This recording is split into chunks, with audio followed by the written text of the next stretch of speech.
মুক্তিযুদ্ধে বিভিন্ন স্থানীয় পক্ষের বিপক্ষ ভূমিকা। 1971 সালের 26 মার্চ বঙ্গবন্ধু শেখ মুজিবুর রহমানের নেতৃত্বে দেশকে শত্রুমুক্ত করার লক্ষ্যে বাংলাদেশ এক সশস্ত্র মুক্তিযুদ্ধে জড়িয়ে পড়ে।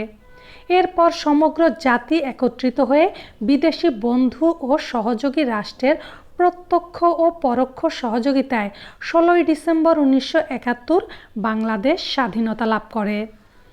বাংলাদেশকে শত্রুমুক্ত করার এই সশস্ত্র অধ্যায়ে উল্লেখযোগ্য কিছু রাজনীতিবিদ, বুদ্ধিজীবী, সামরিক, বেসামরিক কর্মকর্তা, ছাত্র ও যুব সংগঠনের নেতৃবৃন্দ পাকিস্তান দখলদার বাহিনীর সহযোগী হয়ে মুক্তিকামী এদেশের মানুষের ওপর অমানবিক অত্যাচার ও হত্যাকাণ্ড চালায়। এই নির্মম ও নিষ্ঠুর অত্যাচারে শহীদ হন 30 লক্ষ নিরীহ নিরপরাধ শিশু কিশোর সহ সর্বস্তরের মানুষ। শারীরিকভাবে লাঞ্ছিত হয় 2,50,000-এর অধিক বাংলার নারী। দেশ ছাড়তে বাধ্য হয় প্রায় 1 কোটি মানুষ। সকলের একটি মাত্র অপরাধ, তারা ছিল বাঙালি। পাকিস্তানের সামরিক শাসকের দাম্ভিক উক্তি ছিল, আমি মানুষ চাই না, পূর্ব বাংলার মাটি চাই। এই পোড়ামাটির নীতিকে সমর্থন দিয়ে এদেশেরই বিভিন্ন ব্যক্তি ও সংগঠন ধর্মের দোহাই দিয়ে এগিয়ে আসে পাকিস্তানের পক্ষে। মুক্তিযুদ্ধে পাকিস্তানপন্থী সংগঠনসমূহ। 1971 সালের মহান মুক্তিযুদ্ধের সময় পাকিস্তান হানাদার বাহিনী ও তাদের সহযোগী শান্তি কমিটির রাজাকার, আল বদর ও আল শামস বাহিনী কর্তৃক বাংলাদেশের সব এলাকায় যুদ্ধাপরাধ, গণহত্যা, হত্যা, ধর্ষণ, ধর্মান্তরিতকরণ, লুণ্ঠন ও অগ্নিসংযোগ সহ অন্যান্য মানবতাবিরোধী অপরাধ সংগঠিত হয়।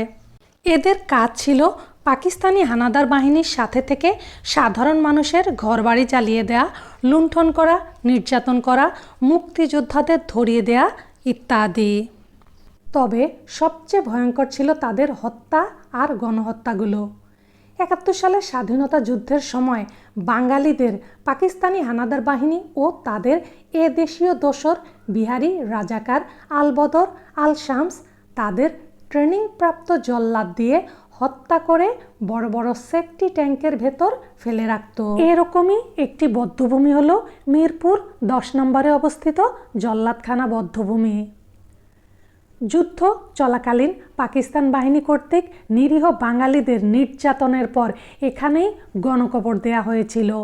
এই বধ্যভূমি থেকে 70টি মাথার খুলি, অসংখ্য অস্থিখণ্ড, মেয়েদের শাড়ি, ফ্রক, ওড়না, অলংকার, জুতা, তসবি সহ শহীদদের ব্যবহার্য নানা জিনিসপত্র উদ্ধার করা হয়েছিল।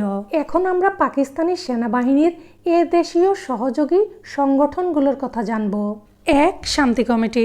1971 সালের 4 এপ্রিল পাকিস্তানপন্থী কতিপয় রাজনীতিবিদ টিক্কা খানের সাথে সাক্ষাৎ করে সর্বপ্রকার রাজনৈতিক সহযোগিতার আশ্বাস দেন। সেই প্রেক্ষিতে 9 এপ্রিল 1971 সালে 140 জন সদস্যের সমন্বয়ে গঠিত হয় শান্তি কমিটি।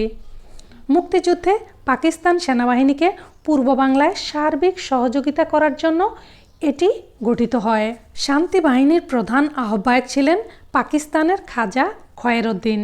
এই বাহিনীর অন্যতম সদস্য ছিল জামায়াত, মুসলিম লীগ সহ পাকিস্তানের অন্যান্য ধর্মীয় দলের প্রধান নেতারা। শান্তি কমিটির কাজ ছিল মূলত পাকিস্তান সেনাবাহিনীর এজেন্ট হিসেবে কাজ করা। রাজাকার নির্বাচন, নিয়োগ ও নিয়ন্ত্রণ এই কমিটির অন্যতম দায়িত্ব ছিল। এছাড়া হিন্দু ও স্বাধীনতাপন্থী বাঙালিদের ঘরবাড়ি, দোকানপাট জ্বালিয়ে দেয়া এবং জমি দখল করে নিজেরা ভাগ করে নেয়াই ছিল তাদের মূল লক্ষ্য। রাজাকার বাহিনী। 1971 সালের মে মাসে মাওলানা AKM ইউসুফের নেতৃত্বে 96 জন জামায়াত কর্মী নিয়ে খুলনার আনসার ক্যাম্পে রাজাকার বাহিনী গঠিত হয়। তিনি এই বাহিনীর নামকরণ করেন রাজাকার বাহিনী। এই বাহিনীর মোট সদস্য সংখ্যা ছিল 50,000। পাকিস্তান সেনাবাহিনীর প্রধান সহযোগী হিসেবে এই বাহিনী দায়িত্ব পালন করে। রাজাকার বাহিনী মূলত 71 সালে বাংলাদেশের মুক্তিযুদ্ধ চলাকালে পাকিস্তান সেনাবাহিনী কর্তৃক গঠিত একটি আধা সামরিক বাহিনী। এটি বাংলাদেশের স্বাধীনতা বিরোধী বাঙালি এবং উর্দুভাষী অবাঙালি অভিবাসীদের নিয়ে গঠিত হয়। অবরুদ্ধ বাংলাদেশে স্বাধীনতার জন্য লড়াইরত মুক্তি বাহিনীকে প্রতিরোধ করার জন্য রাজাকার বাহিনী গঠিত হয়। রাজাকার বাহিনী পাকিস্তানি সেনাবাহিনীর সহযোগী হিসেবে সমগ্র পূর্ব বাংলায় হত্যা, নির্যাতন ও লুণ্ঠন পরিচালনা করত। 3-4 সপ্তাহ প্রশিক্ষণ শেষে তাদেরকে অস্ত্র হিসেবে .303 রাইফেল দেওয়া হতো। পাকিস্তান বিরোধী সাধারণ জনগণ এবং মুক্তিবাহিনীকে হত্যা করার সিদ্ধান্ত অধিকাংশ সময় এই রাজাকার বাহিনীই নিত। এছাড়াও রাজাকার বাহিনীর সদস্যরা পাকিস্তানি সৈন্যদের সাথে যুদ্ধে অংশ নিত, মুক্তিযোদ্ধাদের ধরিয়ে দিত, হত্যা করত কিংবা পাকিস্তানি সেনাবাহিনীর হাতে তুলে দিত। আল বদর বাহিনী 1971 সালে বাংলাদেশের স্বাধীনতা যুদ্ধের সময় পাকিস্তান সেনাবাহিনীকে সহায়তা দানকারী আরেকটি নিন্দিত আধা সামরিক বাহিনী আল বদর বাহিনী, যা সৃষ্টি হয়েছিল পাকিস্তান রাষ্ট্রকে অখণ্ড রাখার উদ্দেশ্যে জনমত গঠন করার জন্য। পূর্বাঞ্চলীয় পাকিস্তান সেনাবাহিনীর প্রধান জেনারেল নিয়াজির পৃষ্ঠপোষকতায় এই বাহিনী গঠিত হয়েছিল। 1971 সালের আগস্ট মাসে ময়মনসিংহে এই বাহিনী গঠিত হয়। সম্পূর্ণ ধর্মীয় আদর্শের ওপর ভিত্তি করে এই বাহিনীর গঠন ও কার্যক্রম পরিচালিত হয়। বাঙালি জাতীয়তাবাদে বিশ্বাসী বিশেষ ব্যক্তিবর্গের বিরুদ্ধে এই বাহিনীকে ব্যবহার করা হয়। এই বাহিনীর কার্যকলাপের মধ্যে বুদ্ধিজীবী হত্যাকাণ্ড অন্যতম। মিরপুর বধ্যভূমি এই বাহিনীর হত্যাযজ্ঞের সাক্ষ্য বহন করে। আল বদর বাহিনীকে সংক্ষিপ্ত সামরিক প্রশিক্ষণ দিত পাকিস্তান সেনাবাহিনী, অস্ত্র ও গোলাবারুদ দিত, মাসিক ভাতা দিত। প্রশিক্ষণ শেষ হবার পর পাকিস্তানি বাহিনীর সাথে বিভিন্ন অপারেশনে যেত আল বদর বাহিনীর সদস্যরা। যাদেরকে শত্রু মনে করত তারা তাদের সম্পর্কে খবরাখবর নিত, তুলে নিয়ে যেত ও গোপন হত্যাকাণ্ড চালাতো। আল বদর বাহিনী সম্পর্কে মার্কিন লেখক রবার্ট পেইন তার মেসাকার গ্রন্থে লিখেছেন, ধর্মান্ধ ছাত্রদের নিয়ে গোপনে তৈরি করা হয় আল বদর বাহিনী। এরা বিশ্ববিদ্যালয়ের শিক্ষক ও ছাত্রদের গোপনে হত্যার পরিকল্পনা করে। আল বদর এই সকল হত্যাকাণ্ড ঘটিয়েছে লোক চক্ষুর আড়ালে। বদর বাহিনীর প্রধান কাজ ছিল মুক্তিযুদ্ধের পক্ষে বাঙালি বুদ্ধিজীবীদের তুলে এনে হত্যা করা। বিশেষ করে রায়ের বাজার ও মিরপুরে নিয়ে হত্যা করত তারা। বদর বাহিনী সাদা পোশাকে এবং মুখে রুমাল বেঁধে অপারেশনে যেত। 1971 সালে পাকিস্তান বাহিনীর পতনের পর এই বাহিনীর বিলুপ্তি ঘটে। আল শামস বাহিনী। আল শামস একটি আরবি শব্দ, এর অর্থ সূর্য। মুক্তিযুদ্ধের সময় নেজামে ইসলামী ছাত্র সংগঠনের সদস্য সহ অন্যান্য ধর্মীয় দলের সদস্যদের নিয়ে আল শামস বাহিনী গঠিত হয়। 1971 সালে বাংলাদেশের মুক্তিযুদ্ধ চলাকালে পাকিস্তান সামরিক বাহিনী দ্বারা গঠিত আধা সামরিক মিলিশিয়া বাহিনী এটি।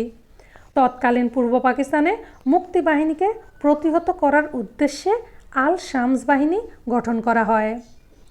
1971 সালের স্বাধীনতা যুদ্ধে আল শামস বাহিনী পাকিস্তানি সেনাবাহিনীর ডেথ স্কোয়াড হিসেবে কাজ করত। বিশেষ করে এদের টার্গেট থাকত বাঙালি লেখক, বুদ্ধিজীবী, সাংবাদিক, প্রগতিশীল অধ্যাপক ইত্যাদি। এছাড়া আওয়ামী লীগের নেতাকর্মীদের ধরা ও হত্যা করার ব্যাপারেও পাকিস্তানি সেনাবাহিনীকে সহযোগিতা করত এই বাহিনী।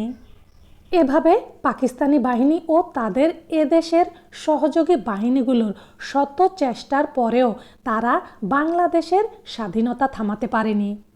16 ডিসেম্বর 1971 বিকাল 4:30 ঢাকার রেসকোর্স ময়দানে পাকিস্তান সামরিক বাহিনী 93,000 সৈন্য নিয়ে বিনা শর্তে সম্মিলিত বাহিনীর কাছে আত্মসমর্পণ করে। এভাবে 16 ডিসেম্বর 1971 বাংলাদেশ শত্রুমুক্ত হয়। তাই প্রতি বছর এই দিনটি বিজয় দিবস হিসেবে পালিত হয়। আজ এ পর্যন্তই। আল্লাহ হাফেজ।